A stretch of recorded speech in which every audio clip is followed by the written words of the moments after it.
ඉතින් අඩු කාර්යයෙන් මට්ටමක තිබීම කියන්නේ මොනවද කියලා බලමු. ඉතින් අපි පළමුව කාර්යයෙන් කියන්නේ මොකක්ද කියලා තේරුම් ගන්න ඕනි. කාර්යයෙන් කියන්නේ මිස්පන්ඩවල නිපදවල පසු රුධිරයට මුදාහරින් දරුවෙක්. ඒ නිසා ඔබ කාර්යයෙන් මට්ටමේ සිදුවම ඔබ මිස්පන්ඩ පෙරමුණට අනුපතකේ. ඒ නිසා ඔබට අඩු කාර්යයෙන් මට්ටමක් තියෙනවා නම් උදාහරණයක් විදිහට ඔබ පිරිමි මධ්‍යම පෙරමුණේ ශරීරයක් තියෙන කෙනෙක් කියලා හිතන්නේ. ඔබ බොරු කලගුරුම හිටක වගේ තියෙනවා. ඔබ අපේක්ෂිත කාර්යයෙන් මට්ටම බිඳුව 0.81 හා 1.1ට වඩා අඩු විය යුතුයි. එය එකට වඩා අඩු නම් ඔබ පරීක්ෂණයේ පහළ මගේත් වැඩේ අඩු නම් ඒ කියන්නේ ඔබ මිස්පන්ඩ පෙරමුණේ අඩුයි කියලා. ඒ කියන්නේ ඔබ පරිටින් අඩු වශයෙන් අනුභව කරනවා කියලා. ඔබ මිස්පන්ඩිය හැකිලමින් යනවා. ඒක හොඳ දෙයක් නෙවෙයි.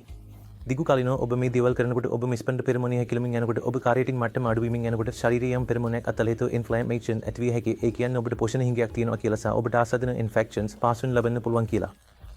ඒ නිසා අඩු කාර්යයෙන් කියන්නේ අඩු මිස්පන්ඩ පෙරමුණේ කියන එකයි. ඒ කියන්නේ ඔබ පෙරමුණවත් පරිටින් අනුභව කරන්නේ නැහැ කියලා. ඒ නිසා ඔබ කාර්යයෙන් මට්ටම අඩු වෙලා තියෙනවා නම් ඔබට පරීක්ෂා කරලා බලන්න ඕනේ ඔබ මිස්පන්ඩ පෙරමුණේ කොහොමද කියලා. ඔබ ආහාරය කොයිද වැරදිලා තියෙන්නේ කියලා. ඒකට අනුව ආහාරය වෙනස් කරන්න ඕනේ.